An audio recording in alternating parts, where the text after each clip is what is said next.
अस्सलाम वालेकुम नाज़रीन इकराम, आप देख रहे हैं इस वक्त प्रोग्राम वलीद बेटी के साथ। नाज़रीन इकराम, आज बहुत सी अहम तरीन खबरों के साथ एक दफ़ा फिर से आपके सामने नज़र आने का मौका मिला है और आप तक बहुत सी अहम तरीन खबरें पहुँचाने का भी मौका मिला है। यकीनन काफ़ी दिनों से हमारा और आपका ताल्लुक़ थोड़ा सा ताअत्तुल का शिकार था, तो आज से फिर से एक रोज़मर्रा जैसे रोज़ाना की बुनियाद के ऊपर आप तक अहम तरीन खबरें जो है तफसीलन खबरें वो पहुँचाता हूँ। अच्छा जी, सबसे पहले तो बात कर लेते हैं आज हमारे पास कौन कौन सी अहम तरीन खबरें हैं। एक तो सबसे पहले जी आर्मी चीफ साहब के अपॉइंटमेंट की खबर है। दूसरी अरशद शरीफ साहब के ऊपर जो कातिलाना हमला हुआ था और उनकी शहादत उनको नसीब हुई थी, उसकी बहुत अहम तरीन खबर है। इसके बाद तस्नीम हैदर साहब ने जो तर्जुमान मुस्लिम लीग नून है लंदन के अंदर, उनकी तरफ से एक जो होशरुबा प्रेस कॉन्फ्रेंस की गई थी, उसके ऊपर आपके साथ कुछ अहम तरीन इंफॉर्मेशन शेयर करनी है। दूसरा, एहतसाब अदालत के अंदर इसहाक डार साहब को रिलीफ मिल चुका है। इसकी ये बहुत बड़ी खबर है, यकीनन इस वक्त तक की अभी अभी ब्रेकिंग न्यूज़ आई है। तो इसके अलावा तोशाखाना के अंदर इमरान खान साहब को सज़ा देने के ऊपर मुकम्मल काम हो चुका है और अब इसका ट्रायल शुरू होने लगा है। आज से बेसिकली ये ट्रायल शुरू होने लगा है। इसके बाद जी बाजवा लीग्स के ऊपर हम थोड़ी सी नज़र घुमाएंगे और इसके बाद प्राइम मिनिस्टर का तुर्की का दौरा है उसके ऊपर। तो अब ये प्राइम मिनिस्टर का दौरा, बाजवा लीग्स और इसके बाद आर्मी चीफ साहब के अपॉइंटमेंट है, ये नाज़रीन कराम एक ही खबर है। ये मैं आपको एंड पर चल के बताऊंगा। सबसे पहले आ जाते हैं जी इसहाक डार साहब की ब्रेकिंग न्यूज़ जो अभी अभी आई है। तो ब्रेकिंग न्यूज़ ये है कि इसहाक डार को अदालत की तरफ से रिलीफ मिल चुका है, क्योंकि पाकिस्तानी अदालतें रिलीफ देने के अंदर बहुत आगे बढ़ चुकी हैं। इंसाफ का बोलबाला है। 140 नंबर के अंदर से 138वें नंबर के ऊपर पाकिस्तानी अदालत इस वक्त नंबर का शुमार आता है दुनिया के अंदर। तो इस तरह आपको पता चलेगा कि पाकिस्तान की अदालतों के अंदर किस तरह रिलीफ किया जाता है। तो क्योंकि नैब की तरमीम हो चुकी थी और NRO2 इस वक्त जो अपने इख्तितामी मराहल के अंदर दाखिल हो चुका है, और जो NRO2 करवाने वाले थे वो भी अपने इख्तितामी दौर के अंदर दाखिल हो चुके हैं, लेकिन उनका भी आखिरी हफ्ता चल रहा है इस वक्त। लेकिन बहुत सी अहम तरीन इन्फॉर्मेशन है, उसके बारे में भी वो मैं चलकर आपको अगले यानी कि एंड पर बताऊंगा। लेकिन यहाँ तक हम आपको ये बता रहे हैं कि इसहाक डार साहब का जो एहतसाब अदालत के इसहाक डार साहब का आमदन से ज़्यादा असासों का केस बंद कर दिया गया है। और ये बंद इसलिए किया गया कि जज साहब ने ये रिमार्क्स दिया उसके अंदर के तरमीमी एक्ट के बाद इस केस पर दायरा इख्तियार नहीं, यानी कि एहतसाब अदालत के अंडर या एहतसाब अदालत जो डायरेक्शंस के अंदर इस वक्त ये केस नहीं आता। नाज़रीन कराम, क्योंकि नैब तरमीम आपको मैं पहले भी एक वीडियो मेरी बन चुकी है, उसके ऊपर मुकम्मल जो यानी कि वीडियो है जिसके अंदर नैब की 34 शिकें जो तब्दील की गई थी नैब ऑर्डिनेंस के जरिए, तो उसके बारे में उसका मैं लिंक नीचे डिस्क्रिप्शन में डाल दूंगा, वो आप लाजमी देख लीजिएगा। तो आपको पता चल जाएगा किस तरह ये जो शरीफ माफिया है और ये जद्दारी माफिया और ये जो पाकिस्तान की इस्टेब्लिशमेंट माफिया जो है, ये किस तरह पाकिस्तान के अंदर इनके पंजे गड़ चुके हैं और ये किस तरह पाकिस्तान को खोखला करते जा रहे हैं। मैं इस्टेब्लिशमेंट से मुराद आप जो भी ले लें, लेकिन इस वक्त की इस्टेब्लिशमेंट आपको भी पता है और हमें भी पता है कि पाकिस्तान के अंदर कौन सी इस्टेब्लिशमेंट और इस्टेब्लिशमेंट के कौन कौन से मोहरे इस्तेमाल किए जा रहे हैं जरदारी और शरीफ खानदान की तरफ से। नाज़रीन कराम, पिछले चंद दिन के अंदर आपको खबर मिली होगी कि इसहाक डार साहब ने विजिट किया था जनाब सदर के पास। तो सदर मुमलिकत के पास क्योंकि शहबाज शरीफ साहब तो जा नहीं सकते, तो इसीलिए इसहाक डार साहब का अगर शहबाज शरीफ जाते तो ये बहुत अहम तरीन मुलाकात होती। तो इस मुलाकात की जो यानी कि ताकत होती है उसको कम करने के लिए इसहाक डार साहब को सारे वो जो मुज़ाकरात करने थे उनके बारे में भेजा गया, और वहाँ से ये खबर आई है सामने कि इसहाक डार साहब माशी मामला पर सदर मुमलिकत साहब को एतमाद में लेने के लिए जो ऐवान सदर वहाँ पर तशरीफ़ ले गए थे। सदर मुमलिकत जनाब ऑनरेबल आरिफ अलवी साहब से मुलाकात की है और तफसीलन इसके ऊपर बातचीत हुई है। नाज़रीन कराम, इस बातचीत के अंदर बहुत सी और भी बातचीत हुई है। आर्मी चीफ साहब के अपॉइंटमेंट के ऊपर ये कहा गया सदर मुमलिकत साहब को कि आप कोई मसला खड़ा नहीं करेंगे, जो भी समरी आएगी हम भी आपका साथ देने के लिए तैयार हैं। आगे जो यानी कि आप इस वक्त जो summary prime minister of Pakistan की तरफ से भेजी जाएगी, आपने उसको साइन करके अपॉइंटमेंट करनी है उस आर्मी चीफ साहब की। उसके बदले में अगले 1 साल के लिए जब तक इलेक्शन नहीं होते हम आपके जितने भी केसेस हैं उनके ऊपर डिले करते जाएंगे, यानी कि कोई आपकी पूरी पार्टी के अंदर कोई केसेस नहीं बनाए जाएंगे। तो सदर मुमलिकत का एक ही आगे से जवाब है कि इलेक्शन की डेट दे दें, आपके तरफ से जो भी समरी आएगी मैं उसको साइन कर दूंगा। लेकिन इसहाक डार साहब इस चीज़ के इनकारी थे और नवाज शरीफ साहब क्योंकि इस चीज़ के इनकारी थे, तो इसहाक डार साहब ने भी ये मौजू नहीं समझा कि यहाँ पर आम इंतखाबात की बात की जाए तो सदर मुमलिकत ने उसी वक्त, ये अभी खबर के मुताबिक सदर मुमलिकत ने उसी वक्त जनाब इमरान खान साहब को कॉल करके ये बताया कि ये ऑफर हैं, लेकिन इमरान खान साहब ने कहा कि जब तक आम इंतखाबात की तारीख नहीं मिल जाती हम किसी मौजू के ऊपर बात करने के लिए इनके साथ बैठने को तैयार नहीं है। और जैसे ही समरी आएगी, आप इस वक्त नाज़रीन कराम जब समरी आएगी तो आपको भी पता है और हमें भी पता है, इस वक्त एक समरी नहीं आएगी, दो समरी आएंगी। एक समरी प्राइम मिनिस्टर ऑफिस की तरफ से आएगी और दूसरी समरी पाकिस्तान के ताकतवर तरीन हल्कों की तरफ से आएगी। और अप्रूवमेंट अब किसकी करनी है, ये जनाब इमरान खान साहब सिलेक्ट करने जा रहे हैं। अच्छा जी, इस्टेब्लिशमेंट। और इसके बाद हम आ जाते हैं अरशद शरीफ साहब की जो डेथ हुई है उसके ऊपर बहुत से अहम तरीन इंकशाफात सामने आ रहे हैं। फैसल वाउडा साहब के रोज़ाना एक प्रेस कॉन्फ्रेंस करते हुए नजर आते हैं और उनके जिस तरह से उनका अंदाज है प्रेस कॉन्फ्रेंस करने का, और एक संगीन यानी कि ब्रेकिंग न्यूज़ टाइप की प्रेस कॉन्फ्रेंस करते हैं, और इंकशाफ तो बहुत कम ही करते हैं लेकिन बहुत से अहम तरीन सवालों के ऊपर जो है ना सवालिया निशान खड़ा कर देते हैं। सवालात के ऊपर सवालिया निशान खड़ा करना ये भी बहुत हिम्मत वाली बात होती है। ये बहुत अहम तरीन किसी भी शख्स की ये दिमागी हालत को चेक करने के लिए बहुत अहम होता है, सवालात के ऊपर सवालात किस तरह खड़े किए जाते हैं। तो ये फैसल वाउडा साहब इन चीज़ों के अंदर खेलने में बहुत माहिर हैं। तो फैसल वाउडा साहब चुन के कदम रख रहे हैं और इसके अंदर वो जिस तरह से बयानात दे रहे हैं, इमरान खान साहब को भी इसके अंदर शामिल करने जा रहे हैं वो अगले चंद आने वाले दिनों के अंदर। और कल मैं उनका इंटरव्यू देख रहा था, उस इंटरव्यू के अंदर भी नाज़रीन कराम कुछ अहम तरीन इन्फॉर्मेशन देने की कोशिश की गई है। हालांकि ये कहा गया कि सलमान इकबाल साहब इसके अंदर इन्वॉल्व नहीं है, लेकिन फिर भी कुछ ऐसे टैक्टिक्स दिए गए हैं यानी कि ऐसे फैक्ट्स सामने लाए गए हैं फैसल वाउडा की तरफ से, और कुछ इंकशाफ किए गए हैं जिसके अंदर जिस शख्स का नाम इमरान खान साहब अपने कत्ल के ऊपर यानी कि जो इमरान खान साहब के ऊपर हमला हुआ था और जिस शख्स का नाम इमरान खान साहब ने लिया था लेकिन एफआईआर दर्ज नहीं हो सकी, उस शख्स का उसके अंदर किरदार सामने खुलता हुआ नजर आ रहा है। इसके अलावा नाज़रीन कराम हम जी आ जाते हैं इसके बाद तोशाखाना रेफरेंस जो कि इलेक्शन कमीशन ऑफ पाकिस्तान की तरफ से भेजा गया था सेशन अदालत की तरफ से सेशन अदालत को। तो नाज़रीन कराम यहाँ पर आकर एक आज इलेक्शन कमीशन साहब का एक और भी फैसला सामने आया जिसके अंदर हैदराबाद और कराची डिवीजन के अंदर 15 जनवरी को नाज़रीन कराम बल्दियाती इंतखाबात कराने के लिए इलेक्शन कमीशन ने ऐलान कर दिया है। सिंध हुकूमत और वफाकी हुकूमत और वजारत दाखिला की दी हुई जो रिपोर्ट्स थी उनको मुस्तरद कर दिया और हर हाल में उनसे सिक्योरिटी मांगने के लिए लेटर जारी करने का ऐलान कर दिया गया है इलेक्शन कमीशन पाकिस्तान की तरफ से।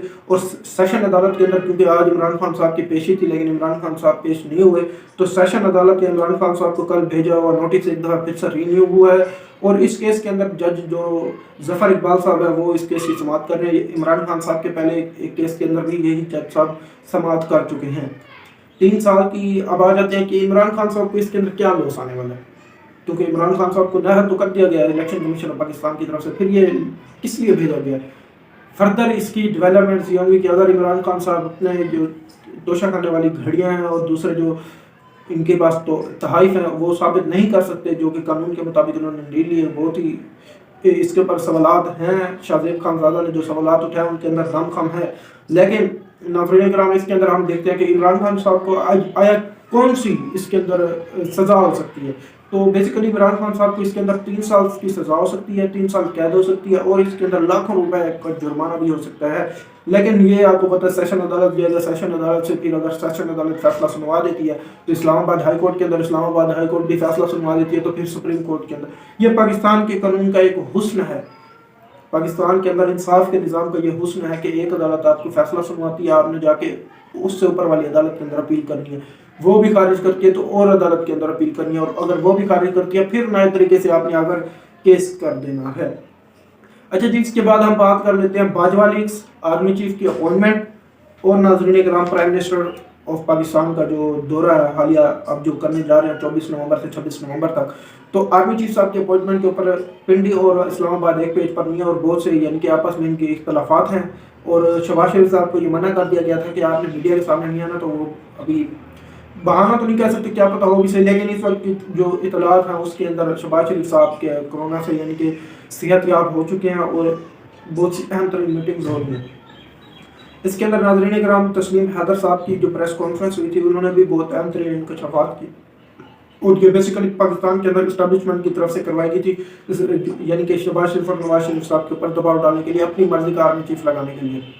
یہ آپ سے میں نہیں کہہ رہا، کوئی اور نہیں کہہ رہا، یہ ثابت DGISI حمید گل صاحب بھی کہہ رہی ہیں کہ اگلا آرمی چیف ہمیشہ وہی ہوتا ہے جو کہ چیف صاحب سلیکٹ کرتے ہیں، موجودہ چیف صاحب. تو اچھا، اب یہاں پر بات آ چکی ہے قمر جاوید باجوہ صاحب کا کس طرح سے لنک ہے، وہ کس کو اگلا آرمی چیف لوگوں نے کرنا ہے. سب سے بات پہلے آ رہی ہے کہ سائر شمشاد مرزا صاحب کو، اس کے بعد آ رہی ہے اظہر عباس صاحب.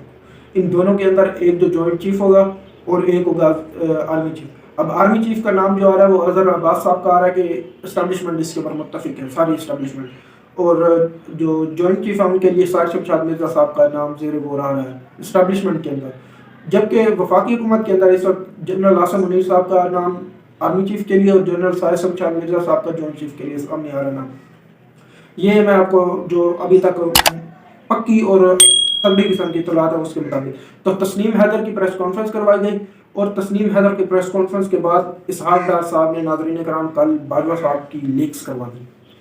یہ بہت اہم ترین کردار رہا ہے اس کے اندر. جبکہ فیکٹ فوکس احمد نورانی صاحب نے اس کے اندر جو بہت سی ان کو اطلاعات تھی اور انہوں نے بہت جامع ایک تشکیل دیا جس کے اندر جنرل باجوہ صاحب کی 12.35 ارب روپے کی پراپرٹیز دکھائی گئی ہیں.